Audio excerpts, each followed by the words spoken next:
하나님께서 주시는 말씀은 우리 사무엘상 24장 8절에서 15절까지입니다. 하나님께서 우리 모두에게 주시는 말씀은 사무엘상 24장 8절에서 25절까지, 8절에서 15절까지 한 절씩 우리 교독하도록 하겠습니다. 그 후에 다윗도 일어나 굴에서 나가 사울의 뒤에서 외쳐 이르되 내 주 왕이여 하매 사울이 돌아보는지라 다윗이 땅에 엎드려 절하고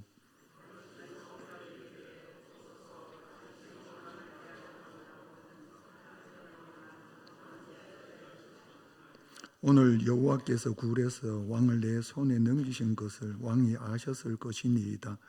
어떤 사람이 나를 구원하여 왕을 죽이라 하였으나 내가 왕을 아껴 말하기를 나는 내 손을 들어 내 주를 회하지 아니하리니 그는 여호와의 기름 부음을 받은 자이기 때문이라 하였나이다.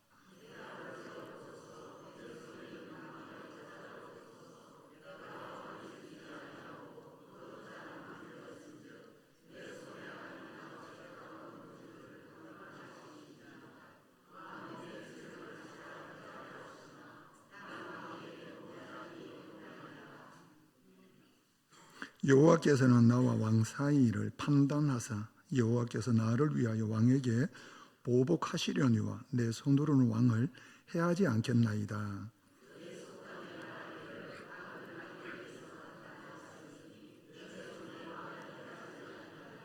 이스라엘 왕이 누구를 따라 나왔으며 누구의 뒤를 쫓나이까?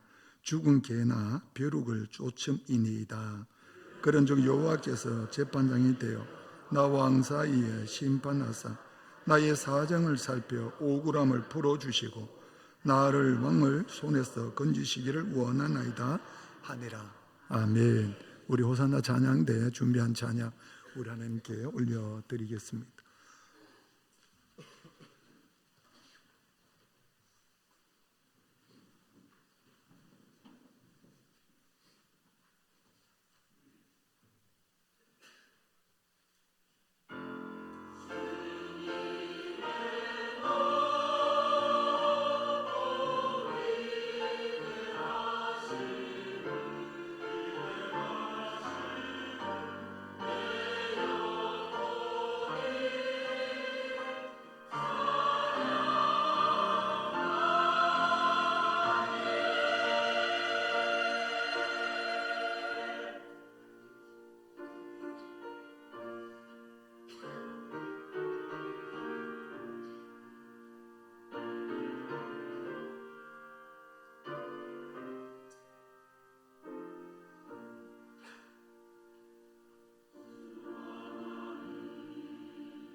할렐루야.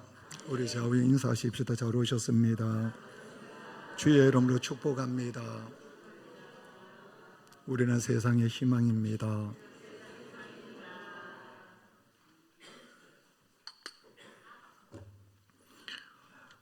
우리에게 사울 왕이 있습니다 라고 하는 제목으로 오늘을 좀 나누고자 합니다.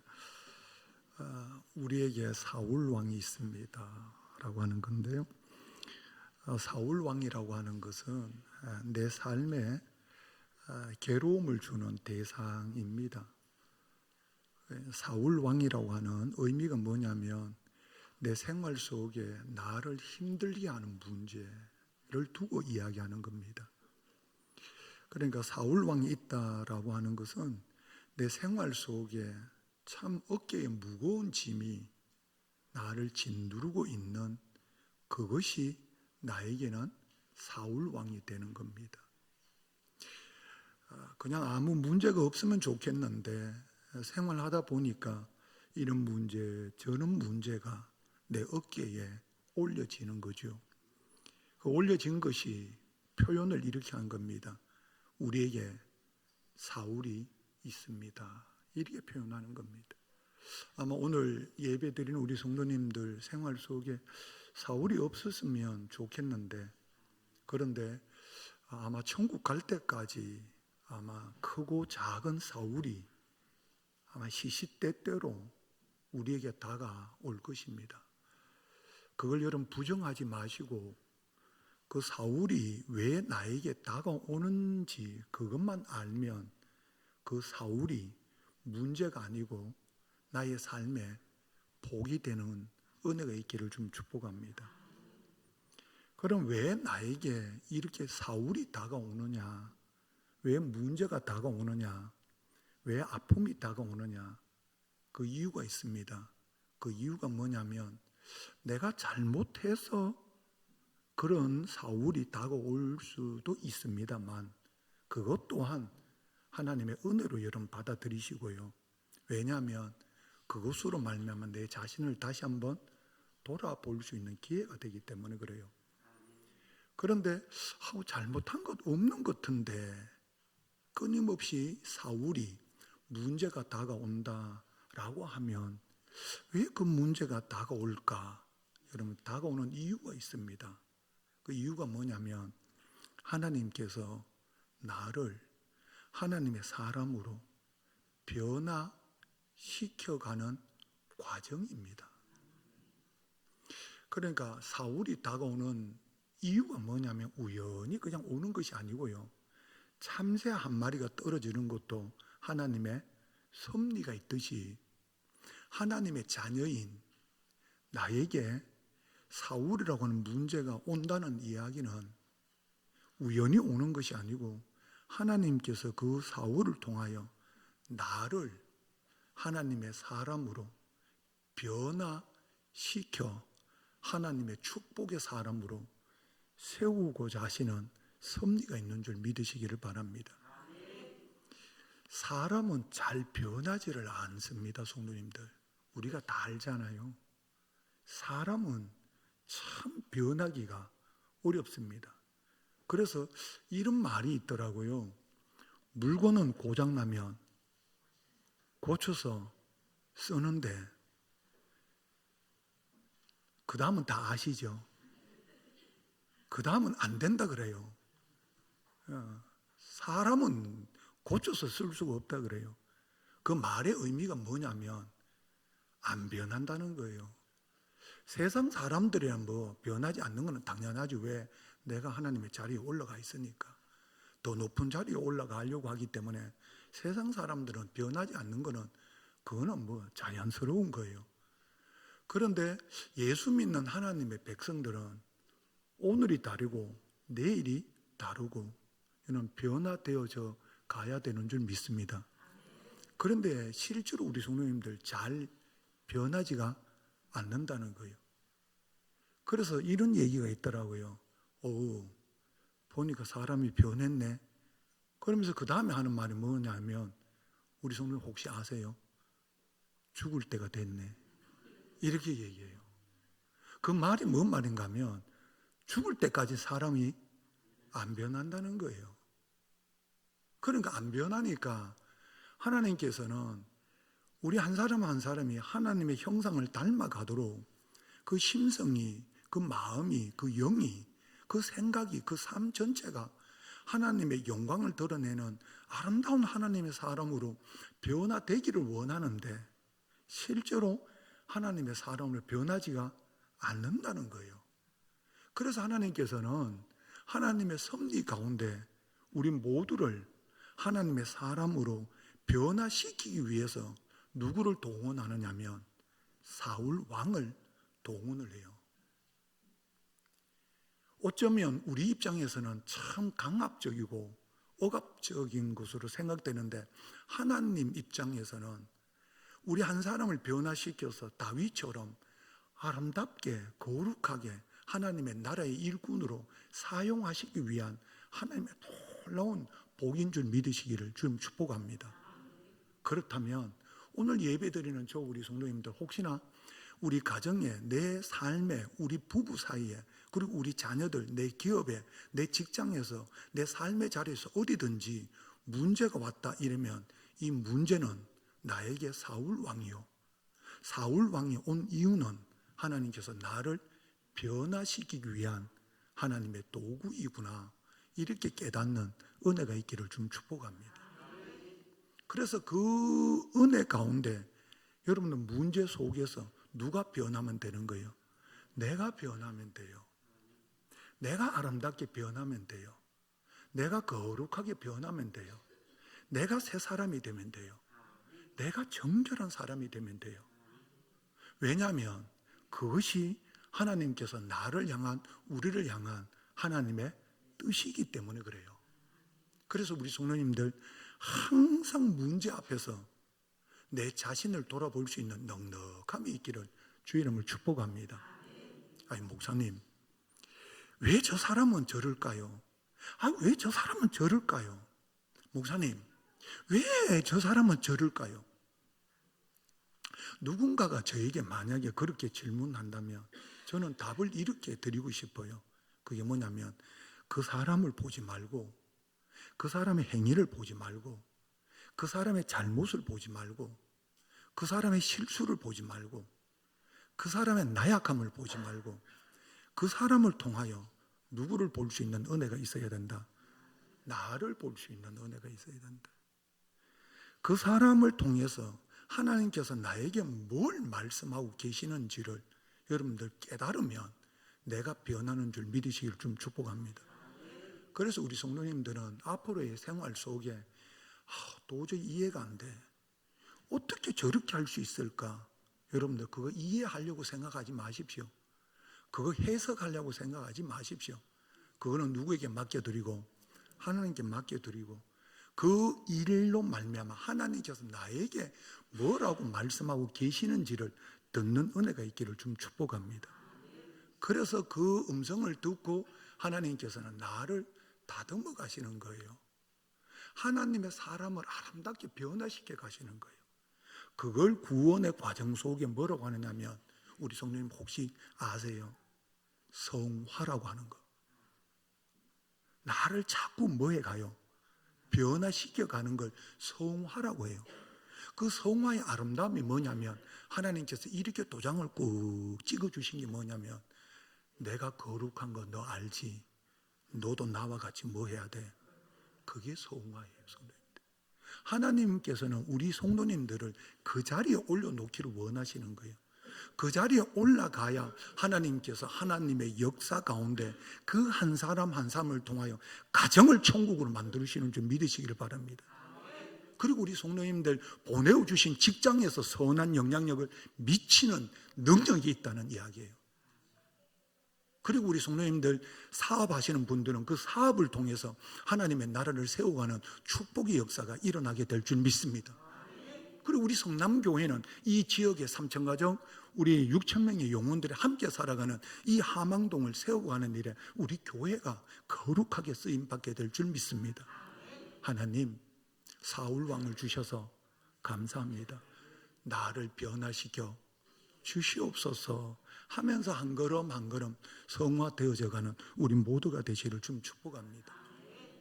오늘 우리가 읽었던 말씀은 다윗입니다. 다윗에게는 누가 있었다고요? 사울 왕이 있었습니다. 하나님께서 다윗에게 사울 왕을 붙여주신 이유가 뭘까? 하나님은 놀라운 계획을 가지고 계셨어요. 그 계획이 뭐냐? 사울 왕이 하나님의 말씀에 불순종함으로 말미암아 하나님께서 참 마음 아프신 표현을 하셨어요. 그 표현이 뭐냐면 너가 내 말을 버렸으므로 나도 너를 버린다. 하나님께서 참 마음 아픈 말씀을 하셨어요. 나도 너를 버린다. 그리고 난 후에 사무엘 선지자에게 뭐라고 하셨냐면 내 마음에 뭐한 자? 합한 자. 주님이 그렇게 말씀하셨어요. 내 마음에 합한 자, 그 한 사람을 하나님이 찾으시는데 그 사람이 누구냐면 이새의 아들 다윗이에요. 다윗은 처음부터 하나님의 마음에 합한 자가 아니에요. 그런데 왜 하나님은 다윗을 향하여 마음에 합한 자로 말씀하셨냐면 하나님은 다윗을 하나님 마음에 합한 자로 변화시켜 주시는 거예요. 우리 성도님들 모두가 다 하나님의 마음에 합한 하나님의 성도인 줄 믿으시길 바랍니다. 내 모습이 찌그러지고 내 모습이 망가지고 내 모습이 고장났다 해도 사람은 고쳐 쓸 수 없지만 하나님은 우리를 고쳐 쓰실 줄 믿으시길 바랍니다. 그래서 다윗에게 마음에 합한 자로 변화시키기 위해서 하나님께서 붙여준 도구가 누구냐면 사울 왕입니다. 그래서 사울 왕을 통해서 다윗이 변화되었는데 어떻게 변화되었는가 하면 오늘 말씀에 보면요, 참 귀하고 참 아름다운 거룩한 말씀이 있어요. 다윗이 사울 때문에 어떻게 변했냐면 사랑하는 사람으로 변화되었습니다.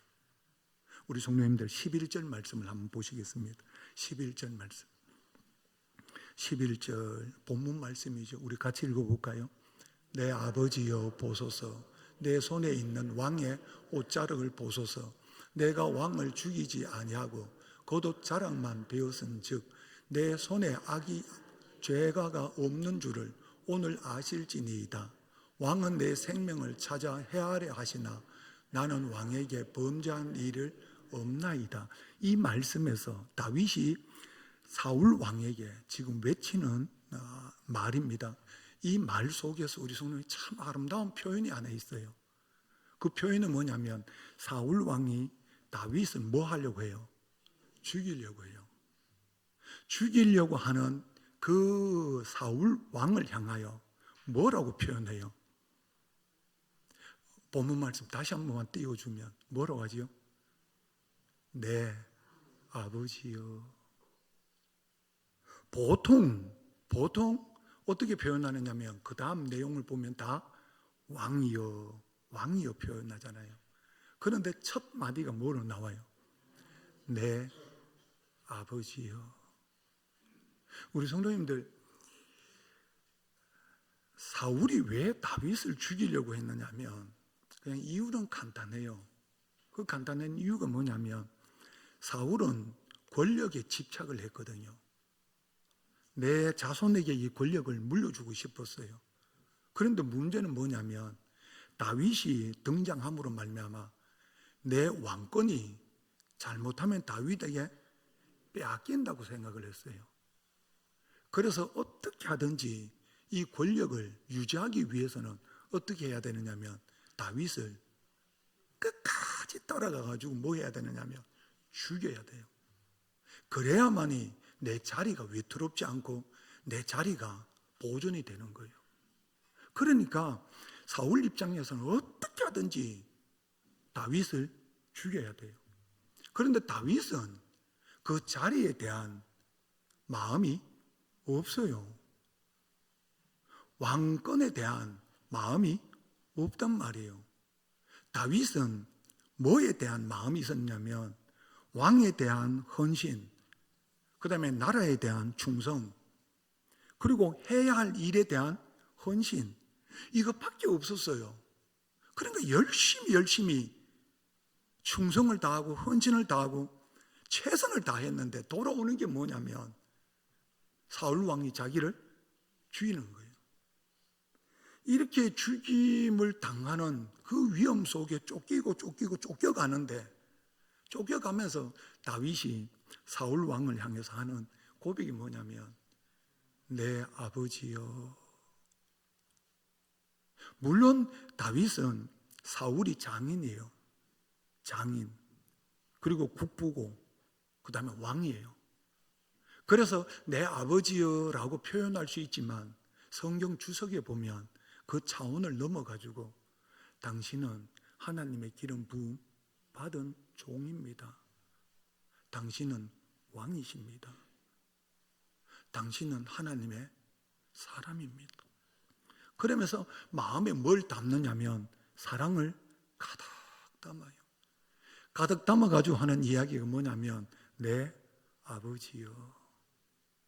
우리 성도님들, 혹시나 내 삶 속에 친구가 나를 미워한다. 예를 드십시다. 친구가 나를 미워한다. 미워하는 친구를 향해서 그럴 수도 있지.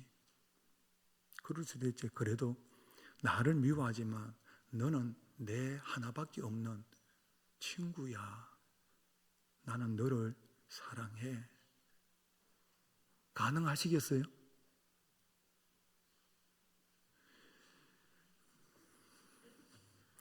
그래서 안 변해요. 그래서 안 변한다니까요. 우리는 네 죽고 나 죽자 이러면 이해가 되는데 우리는 항상 뭐라고 하느냐면 네만 죽고 나는 살아야 돼. 이렇게 하거든요. 그런데 우리 성도님들 정말 쉽지 않아요. 쉽지 않아요. 그런데 하나님께서는 다윗에게 뭘 요구했느냐면 너의 사랑의 마음을 보고 싶다.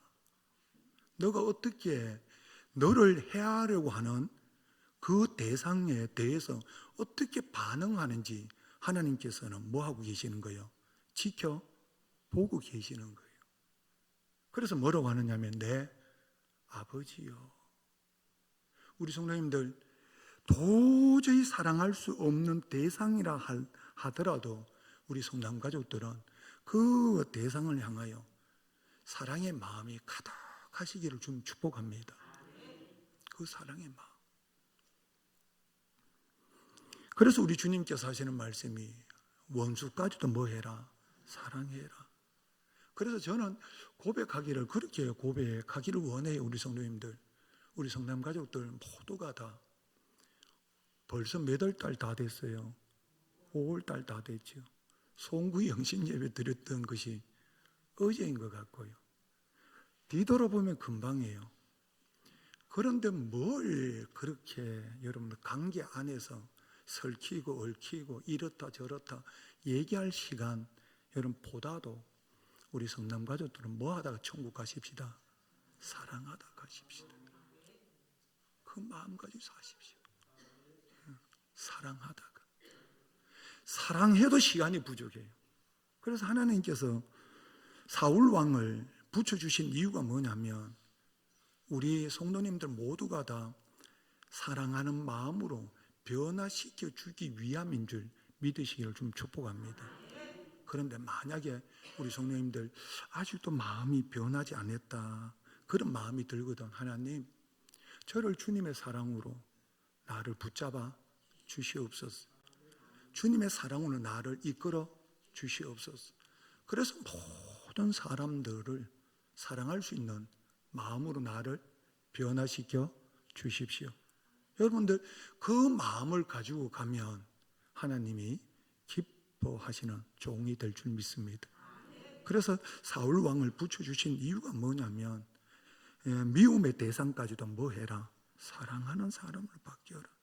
그래서 오늘 이 시간 이후부터 우리 성도님들 혹시나 마음속에 여러 사울이 있지 않겠어요? 우리 생활 속에. 그 생활 속에 등장하는 사울이 있거든. 하나님께서 나를 뭐 하도록 만드시는구나. 사랑하도록 만드시구나. 그래서 사랑의 사람들이 되시기를 주님을 축복합니다. 그리고 두 번째, 하나님께서 다윗에게 사울을 보내주신 이유가 뭐냐면 믿음의 사람으로 하나님께서 변화시키기를 원하시는 거예요. 믿음의 사람으로. 우리 성도님들 12절 말씀을 한번 보십시오. 12절 말씀 뭐라고 되어 있죠?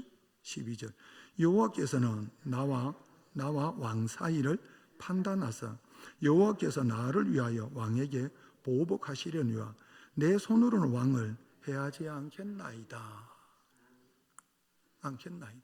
이 말씀의 의미가 뭐냐면 다윗은 사울 왕을 뭐 할 수 있었느냐면 죽일 수가 있었어요. 왜 있었느냐면 굴이 있었는데 그 굴 속에, 깊은 굴 속에 누가 있었냐면 다윗이 숨어 있었어요. 그런데 그 굴 속에 누가 들어왔냐면 사울 왕이 들어왔어요. 왜 들어왔는지 아시죠? 발을 가리기 위해서 들어왔어요. 발을 가린다는 이야기는 큰 걸 보러 들어왔다는 이야기예요. 모르셨어요? 그런데 큰 걸 보기 위해서 뭘 벗어야 돼요? 옷을 벗어야 된단 말이에요. 벗어놓고 큰 걸 봤단 말이에요. 그때 누가 왔느냐면 다윗이 나와가지고 왕의 옷을 뭐요? 옷자를 칼로 베요. 그 말의 의미가 뭐냐면 만약에 다윗이 거기서 칼을 뭐 했으면, 휘둘렀으면 사울 왕은 어떻게 돼요? 죽어요. 그럼 모든 문제가 끝나요. 모든 문제 끝나요. 그리고 도망갈 일도 없어요, 성도님들. 어려운 일도 없어요. 그리고 모든 문제는 누가 해결했어요? 내가 다 해결했어요. 그리고 그 다음에 사울 왕 다음에 왕권은 누구에게 자연스럽게 넘어와요? 나에게 넘어와요. 그러니까 다윗은 그냥 쉽게 처리할 수 있었어요. 그리고 옆에 장군들이 뭐라고 하느냐면 왕이요, 이거는 하나님께서 주신 기회입니다. 이 두 번 다시 안 옵니다. 바꾸고 얘기하면 누구 뜻입니다? 하나님의 뜻입니다. 이렇게 얘기를 했단 말이에요. 그러니까 모든 사람들은 하나님의 뜻이고 왕이 칼을 휘둘러 저 왕을, 참 다윗 당신이 칼을 휘둘러 왕을 마음에 제거하면 당신이 모든 것을 다 이룰 수 있습니다. 여러분들 얼마나 좋은 기회인지 몰라요. 그런데 하나님, 다윗은 그렇게 하지 않습니다. 왜냐하면 그 모든 문제 누구에게 맡겨요? 하나님께 맡겨요. 내가 해결할 수 있는 문제인데도 불구하고 내가 해결하지 아니하고 누구에게 맡겨요? 하나님께 맡겨요. 하나님, 주님이 해주시면 됩니다. 우리 성도님들 혹시 무거운 짐 가지고 계시거든. 내가 막 해결하려고 여러분들 뛰어다녀 보십시오. 한번 그냥 여러분들 할 수 있는 데까지 뛰어다녀 보십시오. 그런데 하나님께서는 그것보다는 너가 뛰어다니기보다 그 문제를 나에게 맡길 수 없겠니? 아마 주님이 그렇게 말씀하시는 거예요. 그래서 너희 염려를 주께 다 맡겨라. 우리 성도님들, 내가 막 통통통통통통 하면 막 뛰어다니면서 여기저기 뛰어다니면서 문제 해결하려고 노력할 수도 있습니다. 그런데 하나님께서는 그걸 원치 않으시는 것 같아요. 왜냐하면 너의 등 뒤에 누가 있구나, 누가 있다고 말씀하시는 거예요. 내가 있다라고 하는 거예요. 우리 성도님들, 혹시나 문제가 크든 작든 그 문제를 여러분들 내가 해결하려고 하지 마시고 우리 주님께 다 맡길 수 있는 은혜가 있기를 주님 축복합니다. 주님께 다 맡기면 여러분 주님께서 그 문제를 해결해 주신다는 거예요. 그리고 난 후에 우리 성도님들 한 가지 마음에 담아야 돼요. 조급하지 마십시오. 주님께 문제를 맡겨놓고 조급하지 마시고요. 그리고 그 문제가 될까 안 될까 초조함을 가지지 마시고요. 주님께 맡겼으면 그 문제를 주님께서 해결해 주심을 믿고 우리 성도님들 쫓기는 삶을 계속 사시기를 바랍니다. 다윗이 굴에서 사울 왕을 죽였다면 더 이상 쫓기지 죄송합니다.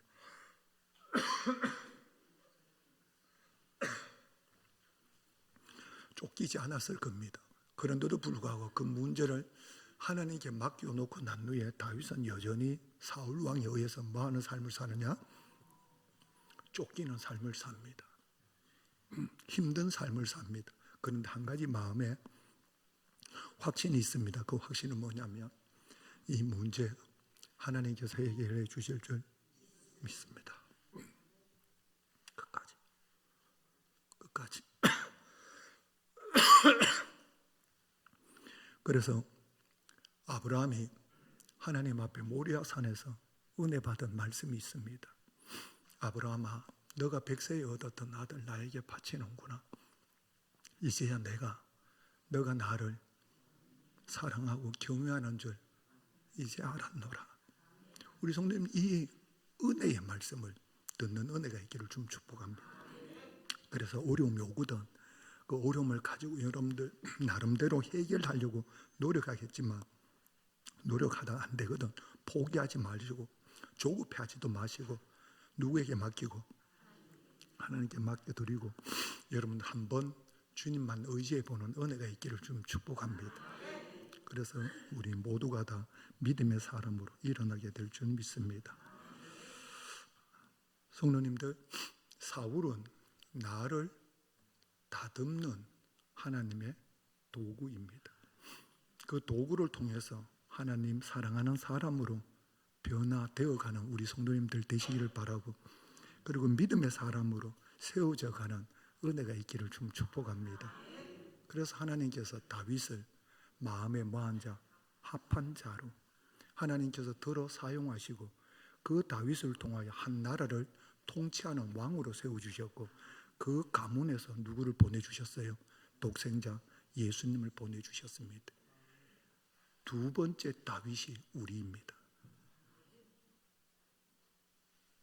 그래서 우리 성도님들은 문제가 오거든 사울이 오거든 하나님께서 나를 축복하기 위한 변화시키는 도구인 것을 여러분 믿으시고 컴온 하나님 주셔서 감사합니다 하고 여러분 사랑하고 믿음의 사람으로 변해가는 우리 모두가 되시기를 좀 축복합니다.